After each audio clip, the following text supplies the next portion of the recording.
Okay. Bless you. You okay? You excited?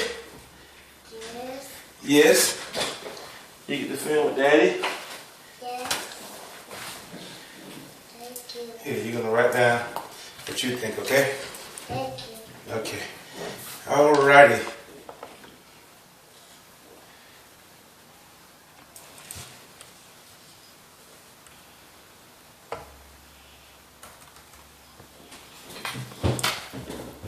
You ready? Okay. Welcome back to another episode of No Right Answer. I'm your host, Charles Big Drip Thomas, and I'm ready to get the ASAP. Hey, today I got my lovely co-host with me. Welcome, Charlie, a.k.a. Cha-Cha Thomas. Say hello. Alrighty. Hey, listen, we got a great show for you today. We're going to be talking about our pick for best quarterback through 2 weeks of the NFL season. We're going to give you our MVP prediction. We're going to talk about Antonio Brown. We had a second accuser come out, did a Sports Illustrated article. We're going to talk about JALEN RAMSEY. Had a big sideline skirmish with his head coach. A trade request ensued, and the Jacksonville Jaguars are shopping. And then last but not least, we're going to give you our predictions, starting with the game tonight, the Tennessee Titans versus the Jacksonville Jaguars, and all of our predictions for all of our Sunday games. So let's not waste any time. Last week, I gave you my pick for best quarterback in the NFL through week 1 of the 2019 season, and that pick was Dak Prescott. I got a lot of comments and a lot of feedback about that. I took a lot of slack over this past week. Guys, reaching out saying that Tom Brady's the best quarterback, that I should know better than this because I played football and I shouldn't just, fall in love with numbers or stats. Guys telling me that Deshaun Watson was the best quarterback. And what I believe is that these people are prisoners of the past. They cannot disassociate what someone has done in previous seasons from what they are currently doing in the 2019 season. I was evaluating the first week of the 2019 season, and in that evaluation, Dak Prescott was number 1. Why? He threw for 405 yards. He had 4 passing touchdowns. He had a perfect quarterback rating, and his team won. He had minimal use of Ezekiel Elliott. To me, it's a no-brainer that Prescott was the best quarterback through week 1. The closest competition he had through week 1 was Lamar Jackson. And I'll leave it at that. Now, we are evaluating on a week-to-week basis. So here we are at week 2. We're going to do a 2-week evaluation.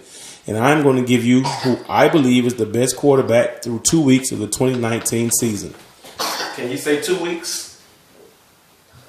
2 weeks. Okay. All right. What you drawing? You drawing? Mm-hmm. Okay. Make something nice so we can show everybody, okay? Done. You done? Mm-hmm. Draw something new. Draw something else. Okay. Through 2 weeks of the 2019 season, my pick for best quarterback in the NFL is Dak Prescott. My pick for MVP in the NFL is Dak Prescott. And here's why. Through 2 weeks, he has the 3rd most passing yards. He is tied for first in passing touchdowns with 7. He has a quarterback rating of 143. He has a completion percentage of 82%. Let that sit in. Let that sink in. 82% is unreal for a quarterback in the NFL.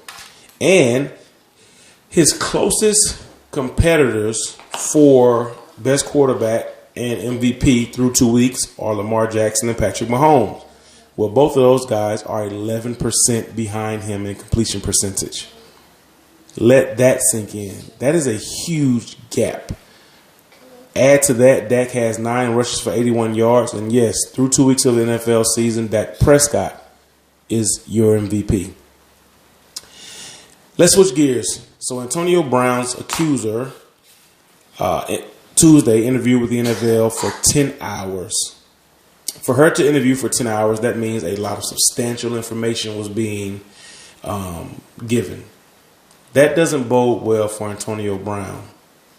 Add to that, he had a second accuser come out in a Sports Illustrated article, and she may actually add to the case. And Nike dropped him as a sponsor, and the helmet companies even dropped him as a sponsor. This is not looking good for Antonio Brown. I will tell you this. I don't think that Antonio Brown plays beyond this week coming up if he can make it to this week coming up. I think his 2019 season is about to be over. It is too much pressure in today's climate. There is too much pressure on the NFL, on the sponsors, on the people who make the money to do something. And if I had to bet, I'd bet he doesn't play more than 2, maybe 3 games this year. Sunday, Jalen Ramsey got into a big sideline skirmish with the head coach, Doug Marrone. Now, Doug Marrone was my O-line coach when I was in New York. Doesn't seem, he never was a really high-tempered guy. So I was a little confused at why he decided to follow Jalen Ramsey onto the bench. And, I thought he was out of line there. Jalen Ramsey's the best player on that team. And I'll be honest with you, in the NFL, your talent buys you leeway. And because he came off upset that Marrone didn't throw a challenge flag and said some things or whatever, Doug Marrone should have just let that go and addressed that, the next day or whenever they had meetings, etc.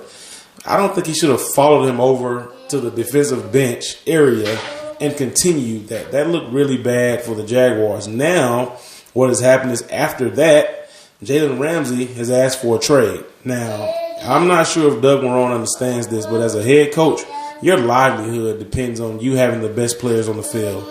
And the best player on your team wants out. So let that sink in. The best player on your team said, I want out. And honestly, I believe about 45-50% of that is because he didn't get paid and they didn't pay their best D lineman. And I think the other 50% is that he's, there's probably 20% he's not happy with how he's being used and being forced to play zone. But that 30% was all about Sunday. And I think Doug Marrone was out of line, and I think he's missing it. You okay? Okay, now if you're going to be my co-host, you're going to have to sit down here and do something. You want to talk to the people? You want to draw? What you want to do? Huh? You want to do something else? What? You want to sit with me? Come on.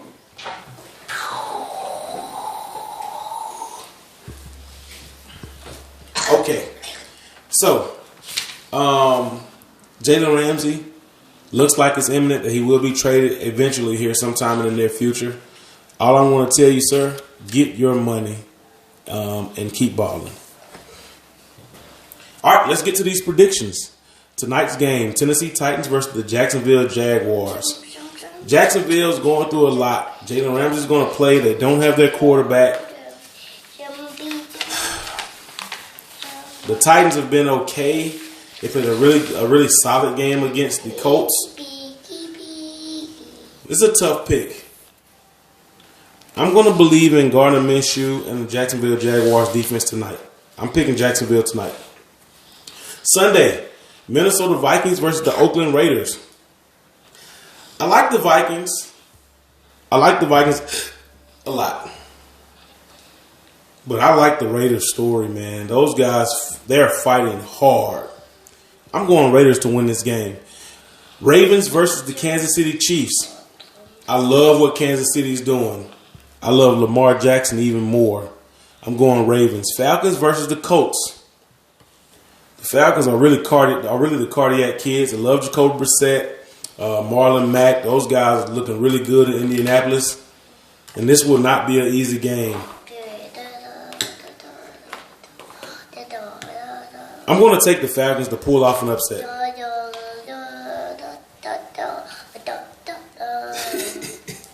I got the New York Jets versus the New England Patriots. This is not even a pick. The Patriots going to win the game. I got the Dallas Cowboys versus the Miami Dolphins. Again, not much to pick. Cowboys win big. The Denver Broncos versus the Green Bay Packers. Aaron Rodgers and the Packers, too much offense in Green Bay. Packers win. Cincinnati Bengals versus the Buffalo Bills. This is a tough game to pick. But I'm going with the Bills. Detroit Lions and the Philadelphia Eagles. The Eagles going to be looking to bounce back. Detroit escaped with a win last week. Eagles win. Panthers versus Cardinals. If I had to pick right now, no Cam Newton. I love Kyler Murray. I do not like the Panthers. I do not like the Arizona Cardinals defense. No Cam Newton. I'm taking Arizona in the upset. The New York Giants versus the Tampa Bay Buccaneers. Too much Jameis Winston. Daniel Jones, first game. Nah.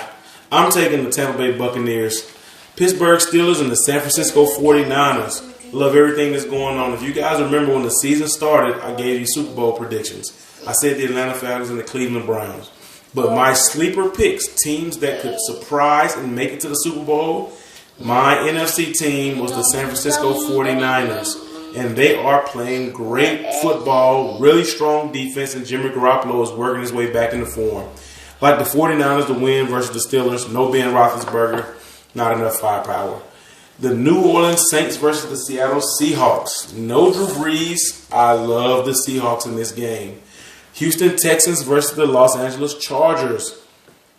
Phillip Rivers in the game never has excited me. I'm not sure why so many people were high on him prior to the season. Love Houston in this game. Los Angeles Rams versus the Cleveland Browns. I am on record as saying the Cleveland Browns are making the Super Bowl. I'm taking the Browns. Chicago Bears in our Monday night game versus the Washington Redskins. Chicago Bears, baby. And there you have it. All your predictions for the week. Good luck for you guys. Thank me later. We had an amazing week last week of predictions. This has been No Right Answer. I'm your host, Charles Big Drip Thomas. This is my co-host, Charlie Little Cha-Cha Thomas. Say bye-bye. Bye-bye. Say bye-bye. Say bye-bye. You're not going to say bye? Okay. You want to wave bye? Can you do peace? How old are you? 2. Can you hold 2 up? Get out your nut, Charlie. Oh my God. We're gone. Peace. Come on. Good job.